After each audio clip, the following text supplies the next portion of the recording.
बस अंदर तो नहीं जा पाएंगे। हम तथागत से यही विनती कर रहे हैं कि हमारी आवाज को यहाँ से सुन ले, और ये करोड़ों करोड़ों पौधों की आवाज है कि बेटी एक्ट रद्द हो जाए और महाबोधि माँ का मुक्त हो जाए। उसी के हम लोग सभी मिलकर अभिवंदना करेंगे। जैसा आप कहें कि बेटी एक्ट रद्द हो जाए, ये होना चाहिए। आज 90 दिन हो गया है, अभी तक किसी की तरफ से कोई प्रतिक्रिया मैं थोड़ा सा एक बस कष्ट दूंगा, अभी मंदरा कर ले और इसके बाद हम बाहर के साथ इंट्रो करते चले गए, क्योंकि यहाँ प्रशासन का नहीं तो बहुत दिक्कत हो जाएगी। थोड़ी हम आपसे करना चाहते हैं कि पिछले 80 दिनों से ये आंदोलन चल रहा है, ये बिहार सरकार सुनिए, एक बार बंदरा कर ले, हम लोग सब साथ सुनेंगे।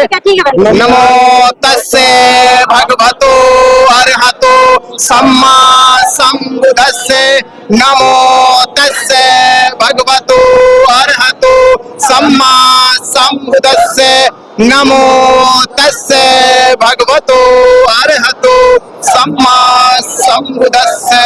बुद्धं शरणं गच्छामि, धम्मं शरणं गच्छामि, संघं शरणं गच्छामि, द्वितीयं बुद्धं शरणं गच्छामि, द्वितीयं धम्मं शरणं गच्छामि, द्वितीयं संघं शरणं गच्छामि, तृतीयं बुद्धं शरणं गच्छामि, तृतीयं धम्मं शरणं गच्छामि, तृतीयं संघं शरणं गच्छामि।